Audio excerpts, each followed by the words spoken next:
کوئی مصیبت نازل نہیں ہوتی مگر اللہ کے حکم سے، اور جو شخص اللہ پر ایمان لاتا ہے وہ اس کے دل کو ہدایت دیتا ہے، اور اللہ ہر چیز سے باخبر ہے۔ اور اللہ کی اطاعت کرو اور اس کے رسول کی اطاعت کرو، بس اگر تم منہ پھیر لوگے تو ہمارے پیغمبر کے ذمے تو صرف پیغام کا کھول کھول کر پہنچا دینا ہے۔ اللہ جو معبود برحق ہے، اس کے سوا کوئی عبادت کے لائق نہیں، تو مومنوں کو چاہیے کہ اللہ ہی پر بھروسہ رکھیں۔ مومنوں، تمہاری بیویوں اور اولاد میں سے بعض تمہارے دشمن بھی ہیں، سو ان سے بچتے رہو،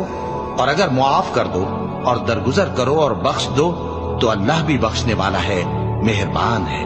تمہارا مال اور تمہاری اولاد تو آزمائش ہے، اور اللہ کے ہاں بڑا اجر ہے، سو جہاں تک ہو سکے اللہ سے ڈرو اور اس کے احکام کو سنو اور اس کے فرمانبردار رہو اور اس کی راہ میں خرچ کرو، یہ تمہارے حق